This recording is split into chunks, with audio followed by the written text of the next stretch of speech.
የተከበሩ አቶ አንተነህ አዳሙ የሰሜን ጎጃም ዞን እንስሳትና ዓሳ ሀብት ልማት መምሪያ ኃላፊ፣ የተከበሩ አቶ በላይነህ ወንዳፈራው የሰሜን ጎጃም ዞን ገንዘብ መምሪያ ኃላፊ፣ የተከበሩ አቶ ብርሃኑ አበረ የመራዊ ከተማ ከንቲባ፣ ክቡር አቶ አታላይ ዓለም የሰሜን ጎጃም ዞን ሚሊሻ መምሪያ ኃላፊ፣ የተከበሩ አቶ ምስጋናው ጌትነት የሰሜን ሜጫ ወረዳ ፓርቲ ጽህፈት ቤት ኃላፊ፣ የተከበሩ አቶ ጌታነህ መልኬ የመራዊ ከተማ ፓርቲ ጽህፈት ቤት ኃላፊ፣ የተከበራችሁ የሰሜን ሜጫ ወረዳ መራዊ ከተማ አስተባባሪ ኮሚቴና ካቢኔ አባላት፣ ክቡራን የስብሰባው ታዳሚዎች፣ የተከበራችሁ አባቶችና እናቶች፣ ወንድሞችና እህቶች እንኳን ለሰባተኛው ሀገራዊ ምርጫ የሰሜን ሜጫና መራዊ ከተማ የማጠቃለያ ምርጫ ቅስቀሳ መርሃ ግብር በሰላም መጣችሁ። የብልጽግና ፓርቲ የህዝብ ስልጣን የሚገኘው በሰላማዊ መንገድ እና በምርጫ ስርዓት ብቻ እንደሆነ ያምናል። በዚህም መሰረት ፓርቲያችን ብልጽግና አሸናፊ እንዲሆን እየተወዳደረ ይገኛል። ሀገራችን ኢትዮጵያ ላለፉት 30 ዓመታት ከዛ በፊት የነበሩትን አገራዊና መንግስታዊ ችግሮች በሙሉ ታሳቢ ያደረገና የሚያርም የቀጣይ ረሃብ፣ ስደትና ጦርነት ተወግደው ሀገራችን ወደ ጥንተ ስልጣኔዋና የእድገት ከፍታዋ ለመመለስ የሚያስችል የስርዓተ መንግስት መዘርጋት ብልጽግና ቢያሸንፍ የሚያከናውነው ቀዳሚ ተግባር ነው። ሁለተኛ፣ ሁሉን ያካተተና የእኩልነትና የፍትሃዊነት መርህን የተላበሰ የአስተሳሰብ በአሰራርና በአደራጀት የነበሩብን ሀገራዊ ችግሮች ለመቅረፍ ሁሉም ዜጋ በሁሉም የአገሪቱ አካባቢዎች ተዘዋውረውና ሰርተው የሚኖሩባትን አገር ለመገንባት የሚያስችል ህጋዊና ህገ መንግስታዊ ስርዓት ለመፍጠር ብልጽግና ቢያሸንፍ ይተጋል። ሶስተኛ፣ በሀገራችን ታሪክ ለመጀመሪያ ጊዜ የሚከናወን የሁሉም ወገኖች አስተያየት፣ ሀሳብና ፍላጎት የሚያካትተው ብሔራዊ የምክክር ኮሚሽን አማካኝነት በቀረቡት አጀንዳዎች ላይ በግልጽ በመወያየትና በስምምነት በአብላጫ ድምፅና በሰጥቶ መቀበል መንገድ ከተናጠል ትርክት በመውጣትና የጋራ ትርክትን መገንባት ብልጽግና አሸናፊ ቢሆን የሚያከናውነው ዋና ተግባር ነው። ሌላኛው የስርዓተ መንግስቱን አወቃቀር ቋንቋን ብቻ መሰረት ካደረገው ይልቅ ኢኮኖሚያዊ፣ መልክዓ ምድራዊና ስነ ልቦናዊ ሁኔታዎች ግምት ውስጥ ያስገባና በህዝብ ይሁንታ ላይ የተመሰረተ ስርዓተ መንግስት ለመገንባት ይንቀሳቀሳል። ሌላው በሀገራዊ እና በዓለም አቀፋዊ አስገዳጅ ሁኔታዎች ምክንያት እንደ ሀገር የተፈጠረውን የኑሮ ውድነትና የመኖሪያ ችግር ከመሰረቱ ለመቅረፍ የሚችል የተረጋጋ ሀገራዊ ምጣኔ ሀብት ለመፍጠር ምርትና ምርታማነትን ለማሳደግ በዘመናዊ ቴክኖሎጂ የተመሰረተ አሰራርን በመተግበር በሁሉም ረገድ ማለትም በግንባታው፣ በግብርናው፣ በቱሪዝሙ ክፍለ ኢኮኖሚ ላይ ችግር ፈችና ተጨባጭ ለውጥ ለማምጣት ቁርጠኛ የሆነ ፓርቲ መሆኑን ሳበስር በከፍተኛ መተማመን ነው። በመሆኑም ምርጫው ብልጽግና ፓርቲ ይሆን ዘንድ ጥሬን አቀርባለሁ። ምክንያቱም ብልጽግና ፓርቲ መምረጥ የተረጋጋ መንግስትና የተጀመሩ ልማት ፕሮጀክቶችን፣ የመንግስት ስራዎች እንዲቀጥሉ ማድረግ በመሆኑ ነው። ምክንያቱም ብልጽግና ፓርቲ መምረጥ በኢንዱስትሪ፣ በግብርና፣ በቱሪዝም፣ በቴክኖሎጂ ዘርፍ የሥራ ዕድሎች እንዲፈጠሩና ኢኮኖሚው እንዲነቃቃ እንዲያደርግ መወሰን ማለት ነው። ምክንያቱም ብልጽግና መምረጥ የመንገድ፣ የኤሌክትሪክ፣ የውሃ፣ የቴሌኮም እና የከተማ ልማት ፕሮጀክቶች እንዲስፋፉ መደገፍ ማለት ነው። ምክንያቱም በመደመር መንገድ ህዝቦችን በማቀራረብና በጋራ ለመስራት ውሳኔ መወሰን ማለት ነው። ብልጽግና መምረጥ የወጣቶችና ሴቶች በአመራር፣ በስራ ፈጠራና በፖለቲካ ውስጥ ተሳትፏቸው እንዲያድግ እድል መስጠት ማለት ነው። ብልጽግና መምረጥ ከውጭ ሀገራት ጋር ግንኙነቱ ማጠናከር፣ የኢንቨስትመንትና የገንዘብ ፍሰት እንዲጨምር ጉልበት መሆን ማለት ነው። የጸጥታ ተቋማትን በማጠናከር የሀገር መረጋጋት እንዲጠናከር መስራትም ማለት ነው። ብልጽግና መምረጥ የመንግስት አገልግሎቶች በቴክኖሎጂ በማዘመን ፈጣንና ቀልጣፋ አገልግሎት ለመስጠት መወሰን ማለት ነው። ትምህርት ቤቶች፣ ዩኒቨርሲቲዎችና የጤና ተቋማት እንዲስፋፉና አገልግሎቶች እንዲሻሻሉ ድጋፍ ማድረግ ነው። ብልጽግና መምረጥ ከሁሉም በላይ በራስ መተማመንና የሀገር ግንባታ፣ በራስ አቅም ልማትን ለማፋጠንና ሀገራዊ ኩራትን ለማጠናከር መወሰን ማለት ነው። በሌላ በኩል ዛሬ ሊታወቅ የሚገባው ቁም ነገር አለ። ራሱን የህዝብ ወገንተኛ ነኝ የሚል ሁሉ ለምን የህዝብን ውሳኔ ይፈራል? ራሱን የህዝብ ታጋይና አሳቢ ነኝ የሚል ሁሉ ለምን የህዝብን ድምፅ በምርጫ ለመስማት አይፈልግም? እውነቱ ግን ይህ ነው። ምርጫን የሚፈራ ኃይል ለህዝብ አይታመንም።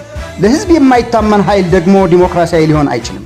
ስለዚህ ህዝብን እመርጣለሁ ሲል አትመርጥም የሚለው በእውነቱ እኔ ካንተ በላይ አውቃለሁ የሚል አምባገነናዊ አስተሳሰብ ነው። ዲሞክራሲ በጠመንጃ ኃይል በፍጹም አይሰፍንም። ይልቁንም በምርጫ ድምፅ ስርዓት ብቻ ያድጋል። የዲሞክራሲ ዋና መለኪያ የስልጣን በምን መንገድ ይወሰዳል የሚለው ሲሆን ይህም በህዝብ ድምፅ ከሆነ ዲሞክራሲያዊ ይሆናል። በጉልበትና በጠመንጃ ለማምጣት ጥረት ከተደረገ ደግሞ ያ ያለ ህዝብ ይሁንታ በግዳጅና በኃይል መንግስት ለመሆን መጣር ይሆናል። በፍርሃትና በሽብር በመፍጠር ከሆነ ደግሞ አምባገነናዊ ይሆናል። በአጠቃላይ በማስፈራራት በጠመንጃ በግዳጅ ፍርሃትና ሽብር በመፍጠር መንግስት ለመሆን መሞከር ህዝብና ተቋማዊ ስርዓትን የሚያፈርስ ጸረ ህዝብ አቋም ነው። ስልጣን ከምርጫ ኮረጆ ሳይሆን ከጠመንጃ ፈሙዝ ከጉልበት ለማግኘት የሚፈልግ ማንኛውም ኃይል ህዝብን እንደ አገር ባለቤትና ወሳኝ ኃይል ሳይሆን እንደ ታዛዥና አሽከር የሚያይና ለህዝብ ንቀት ያለው ነው። እንዲህ ያለ አቋም ህዝብን ነፃ ዜጋ ሳይሆን የፖለቲካ መሳሪያ አድርጎ እንደሚያየው ያሳያል። የህዝብ መብት መጥለፍ፣ የህዝብን ውሳኔ ማስቆም ትግል አይደለም። አንዳንድ ኃይሎች ራሳቸውን የህዝብን ተቆርቋሪና ተወካይ ነኝ ይሉንና በተግባር ግን ህዝብን ከምርጫ ይራቅ ይላል። ከዚህ የተነሳ የምርጫ ሂደት እንዲበላሽ ሌት ተቀን ይሰራሉ። ህዝብን በፍርሃት ያስገድዳሉ፣ ያምሳሉ። ይህ ምንም እንኳን ትግል ተብሎ ቢቀርብም በመሰረቱ የህዝብ የውሳኔ መብት መስረቅ ነው። ህዝብን የሚወክል ኃይል ህዝብን አይፈራም። ህዝብን የሚፈራ ኃይል ደግሞ ህዝብን አይወክልም። የምርጫ ውጤትን መቀበል የዲሞክራሲያዊ ባህሪ ነው። ዲሞክራሲያዊነት የወደዱትን ብቻ ሳይሆን ያልፈለጉትንም መቀበል ግድ ነው። እውነተኛ ዲሞክራሲ ባህል ማለት ካሸነፍኩ ብቻ ምርጫ ነው ማለት አይደለም። ዲሞክራሲያዊነት መሳተፍ፣ መወዳደር፣ መሸነፍን መቀበል፣ በህግና በሰላም መታገል ማለት ነው። ይሄ ካልተቻለ ህዝብን ያከበረ የፖለቲካ ስርዓት መገንባት አይቻልም። ይሄ ሳይሆን ቀርቶ ህዝብን በኃይል ለመያዝ ለማወክ የሚደረግ ግፍ ብቻ ይሆናል። ስለዚህ ህዝብ የወሰነውን አልቀበልም የሚል ኃይል በእውነቱ የህዝብ ወገን ነው ሊል አይችልም። ነፃ ምርጫን ማስከበር የፖለቲካ ጉዳይ ብቻ አይደለም፣ ሉዓላዊ የሀገር ህልውና የማቆም ጉዳይ ነው። አንድ ሀገር በጠመንጃ ብቻ አትቆምም፣ በህዝብ ፈቃድና በህጋዊ ስርዓት እንጂ። በምርጫ ሂደት በሰላም ሲካሄድ ህዝብ እምነት ያገኛል። የፖለቲካ ልዩነት በውይይት ይፈታል፣ በጦርነት በር ይዘጋል፣ የሀገር መረጋጋት ይጠናከራል። ነገር ግን ምርጫን በኃይል ማፍረስ፣ ህዝብን ማስፈራራት፣ የህዝብን ድምፅ መግፈፍ በመጨረሻ ሀገርን ወደ አለመረጋጋት የሚገፋ ነው። ዛሬ የሚያስፈልገን ራስን በኃይል መንግስት ለማድረግ መውጣት መውረድ አይደለም። ይልቁንም የህዝብን ድምፅና ይሁንታ ማክበር ነው። የፖለቲካ ተሳትፎ በግድ አይሆንም። የፖለቲካ እምነት በስራ በመፍጠር እንጂ በጠመንጃ ይገነባል። የስልጣን ህጋዊነት በማስፈራራት አይመጣም።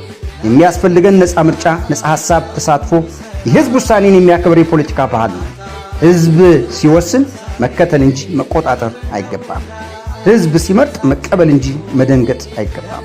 ህዝብ ሲናገር ማዳመጥ እንጂ በጠመንጃ ማስገደድ እና መቃወም አይገባም። ህዝብ ሉዓላዊ ነው። ድምፁ የመጨረሻ ቃል ነው።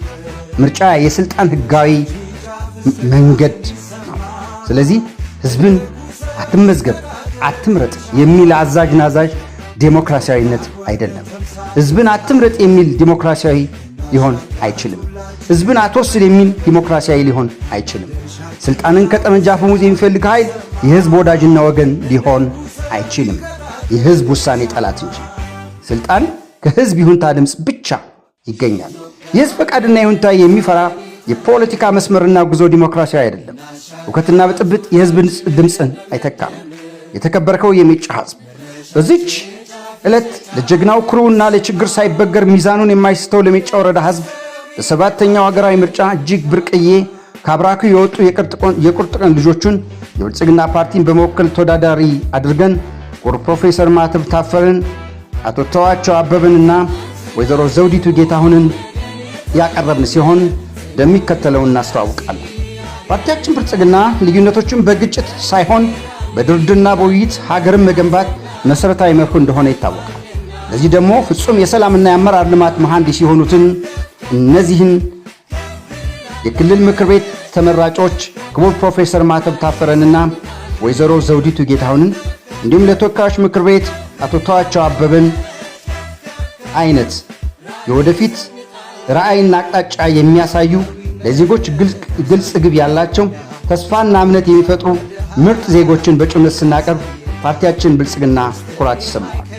ፓርቲያችን ብልጽግና ለሀገራዊ አንድነትና ማንነት መከበር እንዲሁም የኢትዮጵያዊ የገዢ ትርክት እሴት እንዲከበርና ጽንፈኛ ብሔርተኝነት ጥግ እንዲይዝ እየተጋ ያለ ፓርቲ ሲሆን ለዚህም መሬት መንካት እንደ ፕሮፌሰር ማተብ ታፈረና ወይዘሮ ዘውዲቱ ጌታሁን ለክልል ምክር ቤት ተመራጭነት እንዲሁም አቶ ተዋቸው አበበን ለተወካዮች ምክር ቤት እጩ ተወዳዳሪነት ከራሱ አብራክ የወጡ ተፈትነው ካለፉና ኢትዮጵያን ሉዓላዊነትና የሕዝቦቿን አንድነት በፍጹም ወንድማማችነት እንዲተከል ከሚተጉ እውነተኛና ጥበበኛ አመራሮች መካከል ለእጩነት ስናቀርብ ኩራት ይሰማናል።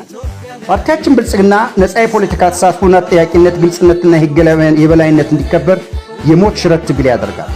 ለዚህ መርህ መከበር ለሰው ልጆች ሁሉ በአክብሮት የሚያዳምጡትን በየትኛውም መድረክ ያመኑበትን ሐሳብ በድፍረትና በግልጽ ማቅረብ የሚታወቁና ግጭቶችን ሁሉ በውይይትና በድርድር እንዲፈታ የሚተጉትን ፕሮፌሰር ማተብ ታፈረና ወይዘሮ ዘውዲቱ ጌታሁንን ለክልል እጩ ተወዳዳሪነት እንዲሁም አቶ ተዋቸው አበበን ደግሞ ለክልል ምክር ቤት አባልነት ስናቀርብ የተከበረው ጀግናው የሜጫ ሕዝብ እነዚህን ብርቅዬ ልጆችህን እንድትመርጥ አደራ እንልሃለን። ፓርቲያችን ብልጽግና አገር በሰላም አየር ሰፍኖበት የሥራ ፈጠራ እንዲያብብ፣ ኢንቨስትመንት እንዲስፋፋ፣ ልማትና የሕዝብ ኑሮ እንዲሻሻል ግቦቹ አድርጎ እየሰራ ያለ ፓርቲ ነው። ይህንም መሠረታዊ መርሁን ከዳር ለማድረስ እንደ ፕሮፌሰር ማተብ ታፈረና ወይዘሮ ዘውዲቱ ጌታሁንን ለክልል ምክር ቤት አባልነት እንዲሁም አቶ ተዋቸው አበበን ለተወካዮች ምክር ቤት አባልነት እጩ ተወዳዳሪ ይዘን ቀርበናል። ፓርቲያችን ብልጽግና ማህበራዊ ፍትህ እንዲነግስ፣ ለዚህ ደግሞ ትምህርት፣ የጤናና የመኖሪያና ሌሎች መሠረታዊ አገልግሎቶች ለሁሉም ዜጎች እኩል እንዲደረሱ ዓላማው አድርጎ ውጤት ያስመዘገበ ፓርቲ ሲሆን ይህም ከሜጫ ብራክ የተወለዱ ክቡር ፕሮፌሰር ማተብ ታፈረና ወይዘሮ ዘውዲቱ ጌታሁንን ለክልል ምክር ቤት አባልነት እንዲሁም አቶ ተዋቸው አበበን ለተወካዮች ምክር ቤት አባልነት በእጩነት ሲያቀርብ ፍጹም ደስታ ይሰማናል። ፓርቲያችን ብልጽግና የመልካም አስተዳደር እንዲሰፍንና የአመራርና የተቋም ግንባታ ማጠናከርና ሕዝቡ በታማኝነት ማገልገል እንዲገባ ያምናል። ይህንን ተግባራዊ ሊያደርጉ የሚችሉ ክቡር ፕሮፌሰር ማተብ ታፈረና ወይዘሮ ዘውዲቱ ጌታሁንን ለክልል ምክር ቤት አባልነት አቶ ተዋቸው አበበን ደግሞ ባለፉት 5 ዓመታት በታማኝነት የወረዳችን ሕዝብ በሕዝብ ተወካዮች ምክር ቤት አባልነት ያገለገሉ ወጣት መሪ ስናቀርብ ደስታ ይሰማናል። የተከበረው የሜጫ ሕዝብ አጠቃላይ የብልጽግና ፓርቲ የተሟላ ስብና የተላበሰውን ሰላምና ልባት መስፈን የሚተጉትን በእውቀትና ስነ ምግባር የታነጹና በችግር ጊዜ የተስፋ ብርሃን የሚለኩሱትን በእውቀትና ስነ ምግባር የታነጹትን እንቁ ተወካዮቻችንን ፕሮፌሰር ማተብ ታፈረን፣ ወይዘሮ ዘውዲቱ ጌታሁንና አቶ ተዋቸው አበበን በእጩነት አቅርበንልሃል። እነዚህ እናም የምርጫ ምልክታችን የስንዴ ነዶ መሆኑ ሳይዘነጋ ድምፅህን በይሁንታ እንድትሰጠን እንጠይቀሃለን። አመሰግናለሁ።